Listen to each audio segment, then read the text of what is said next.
Alaska Gray Man here, and today we are going to break down these bug out bags. I have a bug out bag for me, my wife, and then my kids, and then I have smaller bug out bags. They're not here right now. I'm gonna have to go get them, but they're smaller in size and weight, so that my kids, two of them, which were young, 7 and 8, are able to carry them without any issues. I do have these other bug out bags set up though, so that in the event we just need extra, or they can carry it because they're a little bigger, we can just grab these and go. Also, the plan is, it's not a good plan, is we're going to try to use vehicles first. So to get to our bug out location, we are going to just throw all these in the vehicle, drive as far as we can, if not all the way to our bug out location, and then go. But in the event vehicles are not operational for whatever reason, we are going to have to get to our bug out location by foot. It is pretty far. It's about, let's just say 70 miles away. Have to bug out, we would have to walk there, and I don't even know if we could do that right now, based off the conditioning of my kids and even myself. I don't know if I can walk 70 miles, but let's go ahead and get I'm going to go ahead and get mine unpacked first, my bug out bag. It's the biggest because I can carry the most weight. I did get the bug out bag unpacked, and so here it is with all the gear. And some redundancies here and some things we don't need.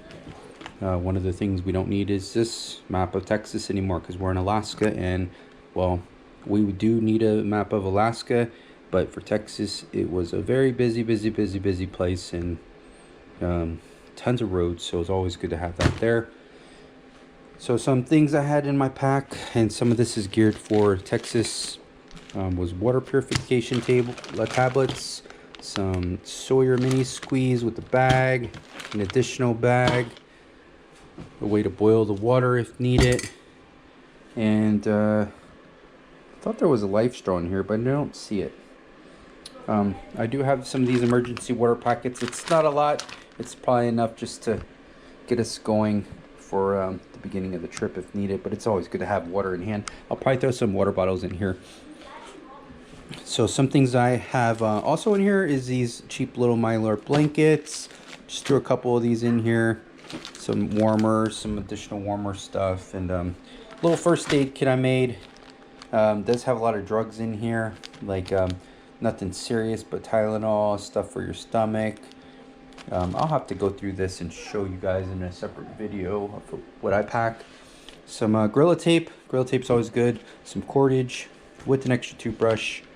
And a portable solar panel. And it has the hookups in it so that you can hook up your phones and stuff. And I have a Ziploc bag full of cords and extra devices for Apple and USB-C. Just in case, you know, whatever it is you have, maybe I'll have the adapter for it to charge it. Going along with this power thing is I had this solar battery with a solar panel built in. I haven't used it in quite a while, so I'm actually going to run my phone on it with the flashlight turned on and get it to work a little and then charge it back up. Couple other things I had, it was these emergency Mylar sleeping bags. Again, I had 2 of those because this isn't just for me, this was with family in mind, even though the family does have their own bags in case we got to drop a bag or something because the little one is too tired or whatever the reason is. It's always good to have more than one. Bunch of Ziploc bags, and of course going over this little can to heat up food or water so that we can throw that hot water in our MREs. And we have also some cream. So my son has a skin issue where his skin dries out, so this isn't full, it's just very almost empty, so it's very light, it's not heavy at all. So I just have this in here just in case we need to use that. And going with the food, I had these survival tabs. I really like these, not because I'm trying to survive off of them, because you're basically just going to be starving if you're doing this. It's because it has all these extra vitamins and minerals, and they make it so where, according to them, it breaks down easier in your system. So what my plan was is not only are we going to have the survival food, but we're going to take a couple of these tablets to help supplement some of the nutritional things that we need for our body to keep working. Again, going with first aid, have a bunch of band-aids, some cleaning spray that also has pain relief in it. So I thought this was good. This is kind of heavy, it's liquid, but I think it'd be great just to have because you don't need any infections. Little first aid kit, basic first aid stuff in here. Kind of just a redundancy to my first aid kit I made already with its own band-aids. Some charging outlet plug thing. Little fire stove. This is really cool, really neat. Just sets up a little area for you to create a fire to put your things on. So I would put my Stanley cup on top of this. Survival shack. So here in Alaska, this was pretty important. I would be able to set this up with the rope, with the cordage, and this would help keep the snow or rain off of us. It's only for 2 people. I believe I have another one in the other bags, so we would be able to fit all of us in here. I also have a couple pocket knives, some compasses, so in case we do not have electronics to tell us where we're going, this will be helpful. It'll also help us save some batteries as well, help us get to our bug out location. Have a all-weather filled book. This is actually the same one I had when I was deployed in Iraq, which is crazy. Extra socks. I do need to put more stuff like extra clothes in here. And I have emergency poncho. It's always great to have from Academy. Don't even have an Academy here in Alaska. And of course the fire stuff with redundancy again, with the fire starter and a lighter. I did have a sleeping bag, which is great to have here. However, that's just for one person, so I did plan on putting these wool blankets somehow in here. And also, we need like another bottle to have to carry liquids. And I did find these at the store on sale, 50% off, Lifestraw bottles, which would be great, where we could just scoop water up out of the river and just drink it directly out of this bottle. So I do plan on adding that to the bug out bag. And also, there's another water thing I had. That's not it. I do have chapstick too.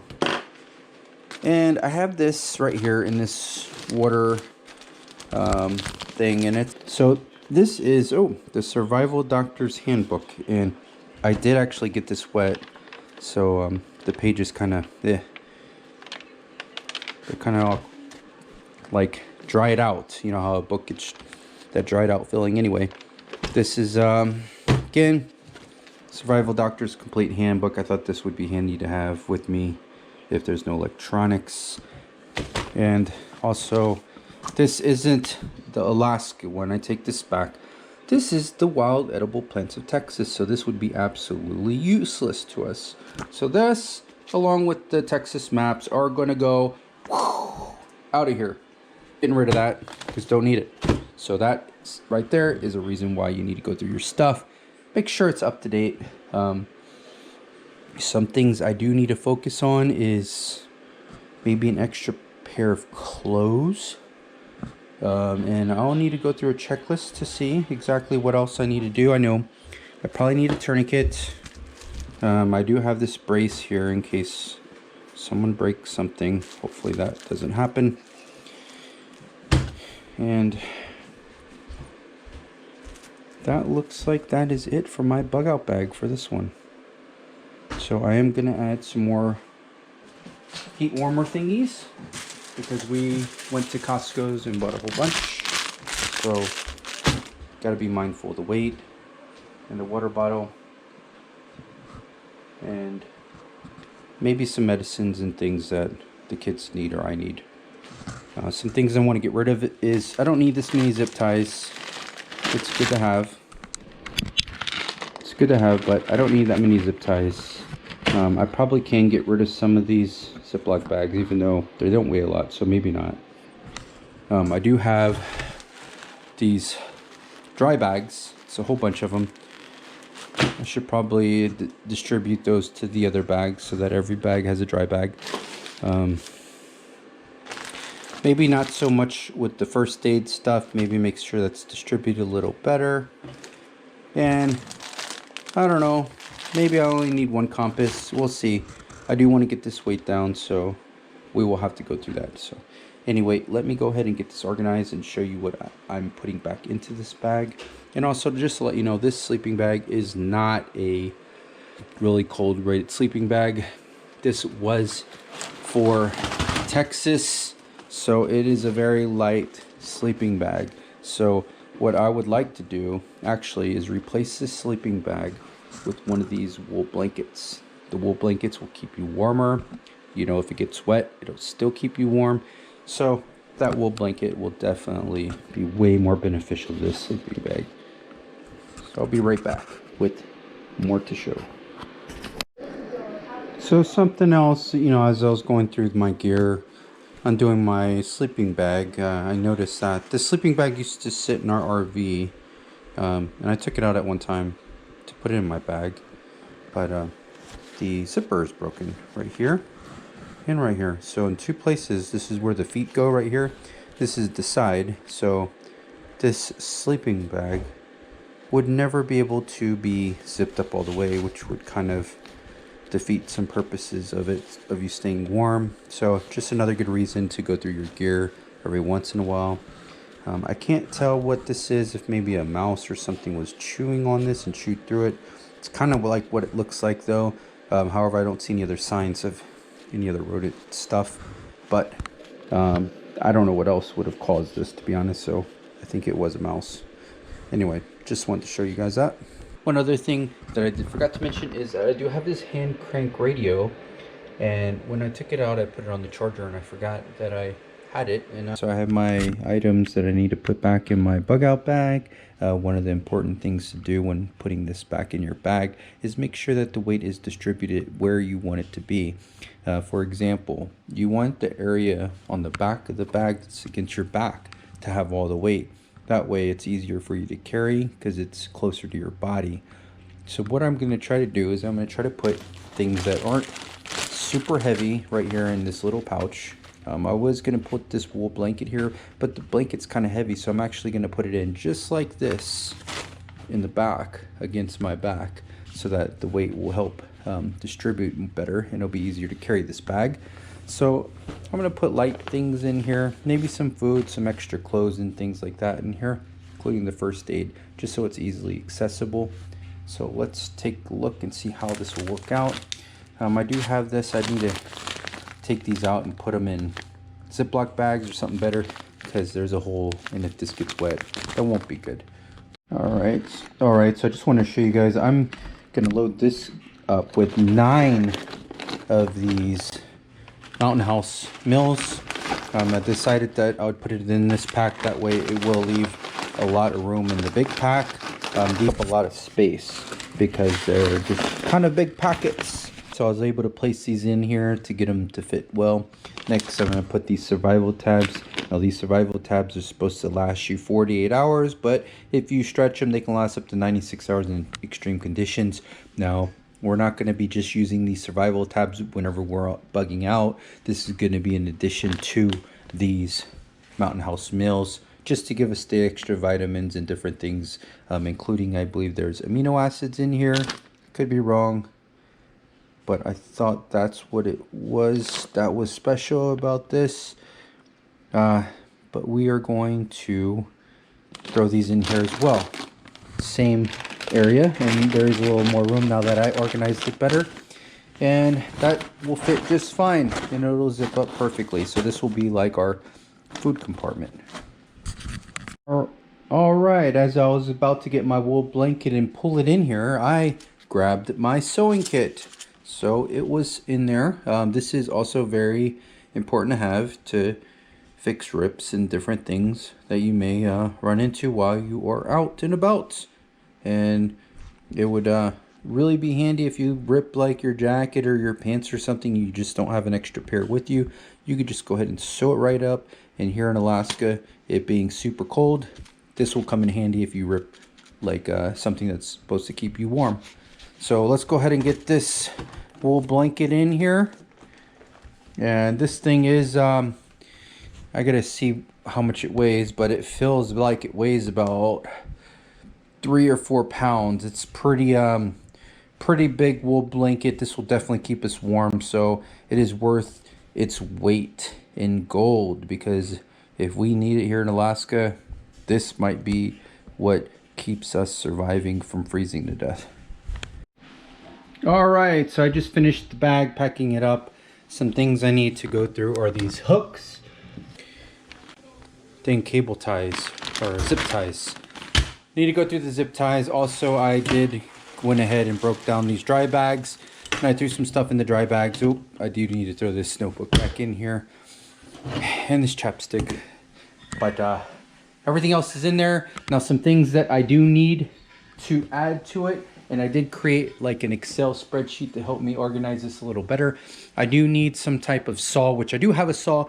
I need to find it. It's just a little saw that you open. This is one of the more well-known saws. It's called the Silky Saw. It's kind of similar to the Silky Saw. It's really great at cutting branches and other little small trees. Nothing big though. Anyway, that would be great to get some firewood and some fuel if we ever need to make a fire.